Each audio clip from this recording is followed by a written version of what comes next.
एकनाथ शिंदे साहेबाला एवढा मोठा पक्ष चालवायचा, राज्य चालवायचं, तर कंट्रोल असला पाहिजे आपल्या मंत्र्यांवरती, आमदारांवर. शिरसाट जाणून बुजून मराठ्यांचे प्रमाणपत्र रद्द करतोय आणि शिंदे साहेब संपायला लागलेत, मराठी त्यांच्या पक्षापासून तुटायला लागलेत, तरीही तो प्रमाणपत्र येत नाही. इतका आडमोठा आहे. तो आडमोठा वागतो ना, तो शिंदेला मोजित नाही ना, तो कोणालाच मोजित नाही ना. त्याचा अर्थ असा आहे, प्रमाणपत्र रद्द केलेत आणि त्या शिरसाटमुळे जर एवढं वाटोळं व्हायला लागलं तर शिंदेनं कळत नाही का? शिंदेची मिली बघत नसते तर शिंदेने सांगितलं असतं, तुझ्यामुळं राज्यातला मराठ्यांचा रोष माझ्या अंगावर यायला लागलाय, तू ते प्रमाणपत्र का रद्द केले? ठीक आहे ना, यांचे मंत्रीपद आहे म्हणून आडमोठ्या भूमिकेत ना, 29 नंतर आम्ही सुद्धा आडमोठ्या भूमिकेत येणार आहे. त्या टायमाला शिरसाटला कळलं ना, शिंदेला पण कळलं. 10-20 दिवसही इथं उपोषण करून जर सरकार ठेप्यालाच येणार नसलं तर मुंबईला जावं लागणार. मग ते वेळेवर डाव होईल ना. आत्ताच काहीच नको, आता काहीच सांगत नाही मी आत्ताच.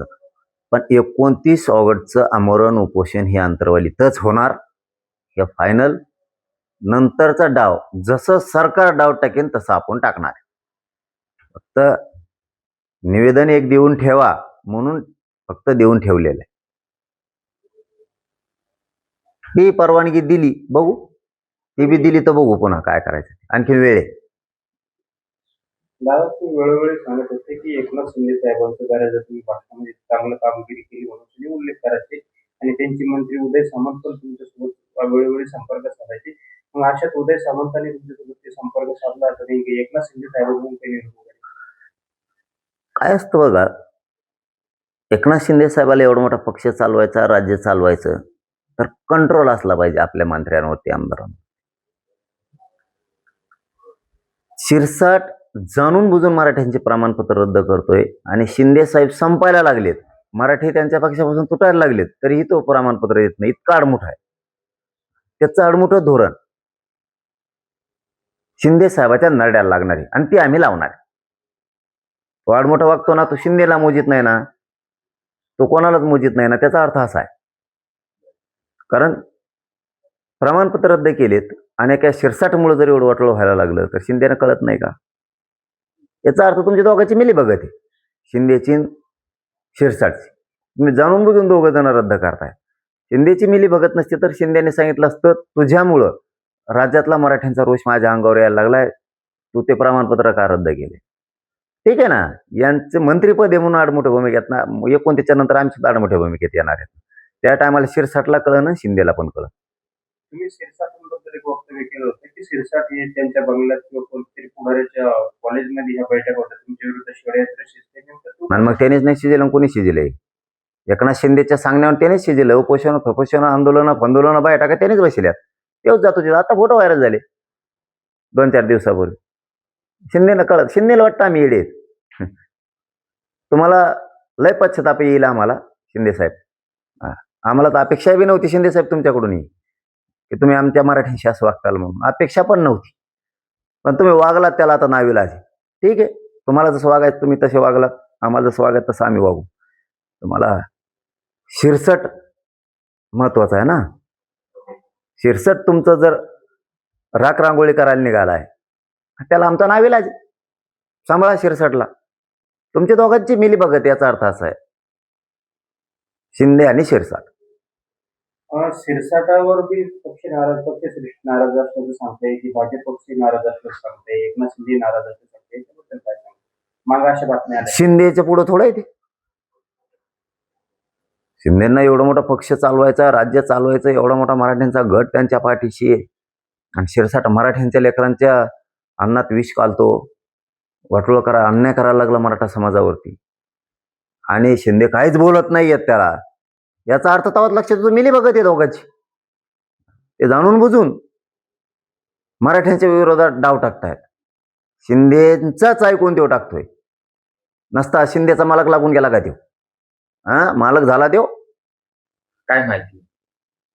आंदोलन हे अंतरवालीतच 29 ऑगस्टला आमरण उपोषण होणार आहे. परंतु मुंबईच्या बांधवांना असं सांगण्यात आलं होतं की अर्ज फक्त देऊन ठेवा, तारखेचा नाही. 29 तारखेच्या नंतर हे मुदत म्हणजे कधीही आम्ही येऊ शकतो. त्याचा अर्थ असा की क्लिअर सांगून टाकतो. म्हणजे आडो उभं नको.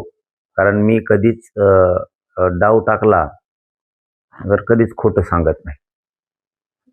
10-20 दिवस अंतरवालीत आमरण उपोषण करायचंय. 10-20 दिवसाचं आमरण उपोषण करून बी सरकारनं जर प्रश्न नाही सोडला तर तसंच मुंबईला निघायचं. म्हणून ते दिलेलं निवेदन. परंतु ती 29 तारीख बहुतेक त्याच्यावरती टाकण्यात आली. असं काहीतरी मी ऐकलंय कालच आता. आणि तसं सांगण्यात आलेलं नव्हतं. बांधवांना सांगितलं होतं की 29 ऑगस्टला अंतरवालीतच उपोषण होणार आहे. पण 10-20 दिवसही उपोषण करून जर सरकार दखल घेणार नसलं तर आपल्याला मुंबईकडे निघायचं. त्या दृष्टिकोनातून ते दिलेलं आहे. काही कोणाला जर वाटत असेल बाबा की आमचं निवेदन दिलंय म्हणून तुम्ही दिलंय तर मग आम्हाला आधी परवानगी द्या आणि पहिलं प्राधान्य आम्हाला द्या. काही स्वयंघोषित नेते तर ओबीसी समाज नाही की ज्यांना स्वतःचा स्वार्थ साधायचा आहे, राजकीय पोळी भाजायची असे. काय अडचण नाही मला, तुमचीच परवानगी घ्या, काही अडचण नाही आम्हाला. आम्ही 29 ऑगस्टला इथं करून येणार आहेत तिकडे. दादा वारंवार उपोषण करताय, तुमच्या शरीराला थकवा जाणवतोय, याच्यातून बऱ्याचदा असं व्यक्त होतं की तुमच्या जीवाला धोका होऊ शकतो. एवढा धोका तुम्ही का पत्करताय? ते देवेंद्र फडणवीसमुळं आणि एकनाथ शिंदेमुळं आमच्या जीवाला धोके निर्माण झाले, आमच्या भविष्याला धोके निर्माण झाले. मराठा समाजाच्या जीवन मरणाशी धोका निर्माण झालाय देवेंद्र फडणवीसांमुळे, एकनाथ शिंदेमुळे. यांनी न रद्द होणारे प्रमाणपत्र रद्द करायला सुरुवात केली. मी गप्प कस काय बसणार? ते शिरसाटे, बावनकुळे यांना हाताखाली धरलंय आणि मराठ्यांचे प्रमाणपत्र रद्द करायचे, मराठ्यांना आरक्षण द्यायचं नाही, हे षड्यंत्र असलं. मराठी कधीही यशस्वी होऊ देणार नाही त्याला, कधीच. शेवटी आमच्या लेकरांच्या मुळाशी तुम्ही आणलंय ना, तर तुमच्या सुद्धा मुळालाच घाव घालणार आम्ही सुद्धा सोडणार नाही. 29 ऑगस्टच्या नंतर ही लढाई सुरू झाली. आता तुम्ही नसता आणखीनही सांगतो, तुम्ही प्रमाणपत्र रद्द करायला नको होते, चूक दुरुस्त करा. व्हॅलिडिटीचे 58 लाखाचे प्रमाणपत्र द्या, सगळ्या गॅझेटियरचे GR काढा आणि मराठवाड्यातल्या मराठ्यांचा जो GR काढलाय त्याचे प्रमाणपत्र द्यायला सुरुवात करा. 58 लाख नोंदी आहेत, त्याचे सुद्धा प्रमाणपत्र द्यायला सुरुवात करा. तुम्ही आत्ता प्रमाणपत्र थांबवून धरले आणि व्हॅलिडिटी पण थांबवून धरल्या, त्या सुद्धा काढा. तुम्हाला सुट्टी नाही आता तुम्हाला दिसन, आता कमी बोलणं जास्त काम तुम्हाला थोड्या दिवसात दिसणार. काय त्रास तुम्हाला जाणवतोय? सध्या तब्येत कशी? संभाजीनगरला ऍडमिट केलं, व्यवस्थित पण सगळं झालं. परंतु अंगात अशक्तपणाच लय. काय आता हे सारखे सारखे उपोषण करून ना खूप शरीर थकलंय, त्यामुळे त्याला आता काही इलाजच नाहीये. आजारी पण हमेशाच पडतंय ते. अशक्तपणा, पोटात आग होणं, अंग थरथर कापणं, हे प्रकार सारखा सुरू आहे. त्याला इलाजच नाही काय आता.